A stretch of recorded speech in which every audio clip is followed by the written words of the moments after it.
in and facilitate conversations with your leadership or within your teams to find out what's working, what can improve, and I do that in a way that is kind of like a little bit of a ninja. And someone recently introduced me at a boardroom presentation actually with one of Kelly's clients. And they said that she's kind of like a special operative that comes in and asks questions that other people might be afraid to ask. So I, with my friend ChatGPT, created this alternate version of myself, which is very much, I mean, it's kind of like me, but it definitely feels like what I do. I get in there, I'm covered with Post-it notes, and ask questions. So I do like to find out what are holding teams back and help leaders to figure out what's next for them. So today we're going to cover these 3 things. First, we're going to talk about 5 team behaviors for the core behaviors for any high-functioning creative team. The great thing about advertising agencies is we know all of these things. We're highly collaborative already. So I'm going to go through what those areas are, and then we're going to do a workshop called Mapping Your Work. So you'll get into that. If you've ever done it before, just go with it. You're going to like it again because you know it, and it's a good one. And then last but not least, I'm going to ask to capture your thoughts with, okay, does anyone remember the magazine Cosmopolitan? Cosmo, yeah, okay. So at the end of the magazine, there was always a great Cosmo quiz. It's like, if you answered mostly A's, then you're probably, you know, you like to wear fall colors, or how are you going to accessorize this? I mean, it was very fashion and like relationship oriented, but I have a Cosmo quiz about team development. I'm super excited to launch with you today. So first up, these are the 5 core behaviors, and this is what I hang my hat on at least, of what creates a high functioning creative team. I'm going to talk through each of these 5 areas and get a little bit of pulse of where you feel like you're at with them. First is shared ownership. Shared ownership means we all recognize our role in the work to get it to done is everyone's work. It's not just the copywriter who has to write the copy or the account person who has to communicate with the client's needs and create the strategy, but everyone collectively is responsible for that. So if a copywriter has a block and says, I know you need that copy, it's just I can't physically get it to you today, then it's everyone's shared responsibility to say, okay, well, it's really important to me, so how can I help mitigate and move things out of your way to get that? So it's looking at the body of work together. There's no benefit to anyone crossing that finish line first, right? Like we're all in this long marathon together. Transparency. Transparency, I like to think of like the Domino pizza tracker. So like when I order my pizza, I know it's going to be being made by a certain person, it's going to be going into the oven, it's going to be in their car, it's going to be coming to me. The Domino's pizza trackers, how are we within our scope of work really being able to see where everything is at any one time? It could be within a project management tool. It could be old-fashioned whiteboards with sticky notes. Again, I know. I really should, 3M should pay me, we were saying. If anyone has a client, that'd be fine. So this is, transparency is an opportunity for us to also feel like we can say what is really on our mind. There's an area of psychological safety of, I feel like I can be transparent with my team too. So it's not just within the workflow, but also within communication. The third one is customer focus or audience focus. That is a little bit what we were talking about earlier with Jeremy's presentation of how well do we really understand the audience's needs. Our client, and I had a great conversation with someone about this last night, our client might say, I need to move more widgets. And that is great. And we will create a creative brief off of that, and we will talk about the features and benefits of those widgets. But why does your audience care about them? What is it that is solving for the audience's pain points? And often, quick aside, John Deere was a signal theory client that I worked with on a transformation project. It was fantastic. There was a salesperson who came in, which we love our salespeople, we love them, who said, all right, everybody, we're going to kick off this new program. We have a new tractor, and it's coming out next year. Now, supply is low. We can't sell many of them, but we are going to talk about them. And also, the change in this feature benefit is that the screen is 2 inches larger. So in pushing this, like, okay, cool, why does the farmer care? Why do they care about that? Is it solving a pain point? Is it enhancing a gain point? So really understanding our audience and knowing what kind of tools you have within your agency to get that. Adaptability, we can set a plan. How easily can we pivot? And we can't just set it and forget it and just hope everything works just fine. And last but not least is continuous improvement. How frequently are we talking within our teams of what worked, what could improve, and what are we going to do differently to change it? Just those 3 powerful questions. And I met with our AMIN Biz Development team peer group a couple of weeks ago, and we talked just about that idea of retrospectives, of how frequently are we looking at the work, not as a post-mortem. Post-mortem literally meaning that is dead and done, and we're looking at it and poking sticks at it. But instead, it is continuously an opportunity to improve where we're at. Okay, so that was a lot of talking. Round of applause. Just kidding. Round of hands. Show of hands. Thank you so much. Show of hands. Who here has some sort of a digital project management tool that they're using, whether it's working or not? You have one that you use, not just that you pay Asana money and you don't know the login, but like you're actually using it. Great. How many of you get into it twice a week? Okay. Yeah.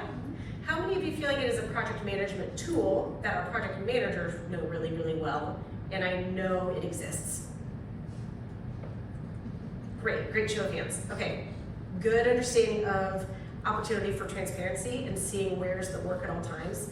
You may also just say, we're good, we have chat, like we use our chat or formerly known as Slack, whatever. And then continuous improvement. Who here has ever heard of a retrospective? Signal theory. Great. How often, raise your hand if you have retrospectives once a month.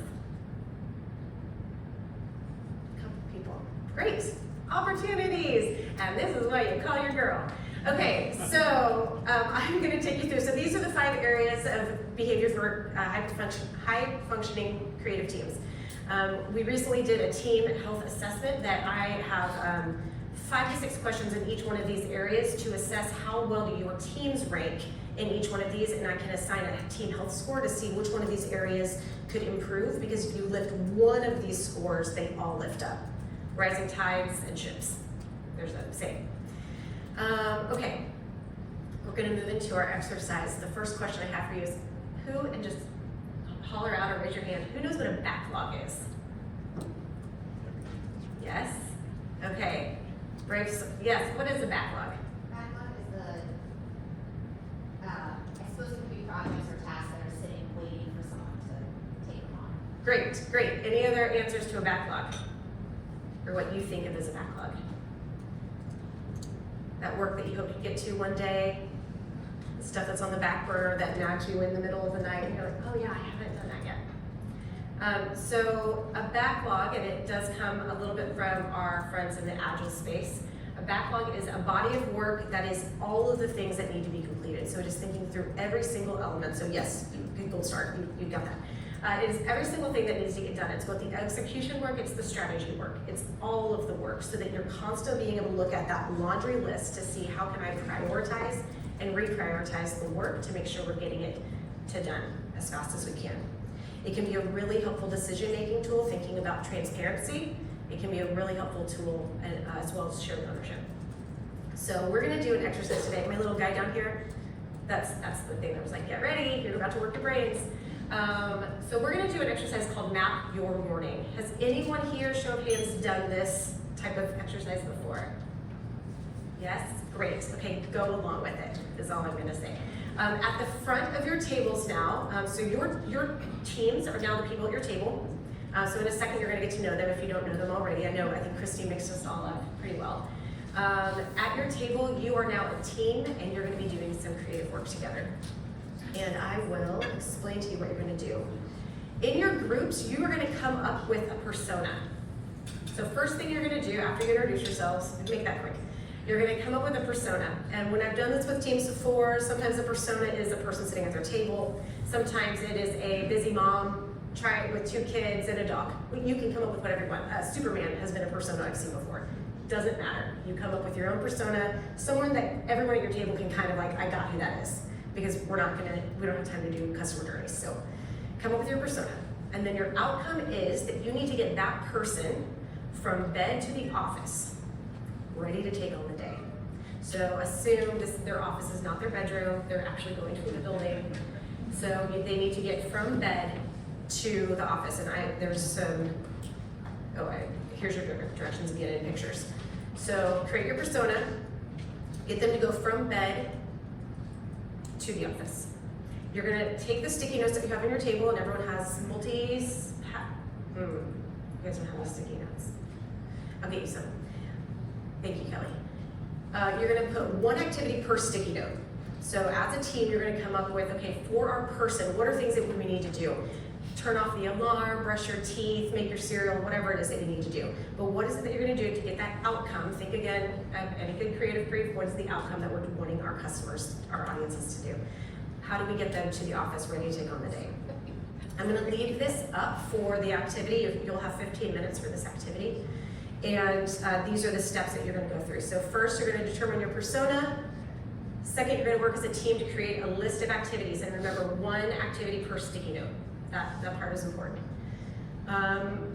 3, then you're gonna group the activities. So if you have come up with a whole bunch of activities and you see that a bunch of them are in the bathroom, that's bathroom activities. You can, again, it doesn't matter the group names, you can come up with what you want. Then you're gonna order each of the groups in chronological order. Okay, just as you get into it, that's what you're like, what did that mean? It'll make more sense, and if it doesn't, let me know. And then you're gonna prioritize the activities within each group, and you'll report back. Now we have 12 tables here, so we're not gonna have 12 report outs, but we will have a few that are gonna share their person and what they did to get them from bed to the office. Okay, so quick pause on number 5, which is that as you're looking at, let's say, for example, bathroom activities, what are the things in the bathroom that are the most important? It could be brushing your teeth, it could be taking a shower. You get to decide as a group the priority. Okay, before I say go, any questions about what we're about to do?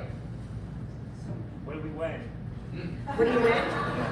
Fame, notoriety. Maybe I'll post something on LinkedIn about you and how amazing this group was.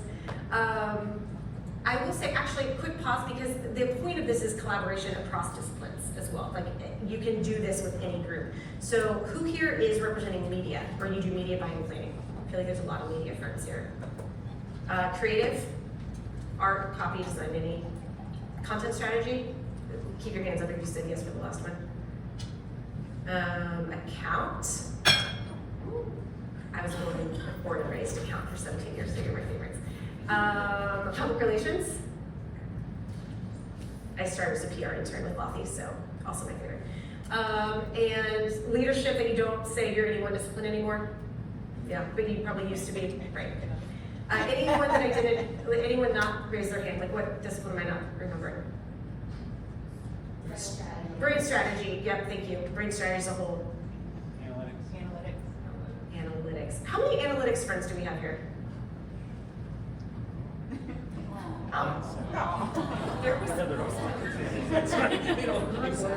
Okay, so get to know the people at your table. You guys are across different disciplines, and even if you are a leader and think this has nothing to do with me, it does. So just lean in on this exercise and do it anyway. And I'll check in with you in 15 minutes.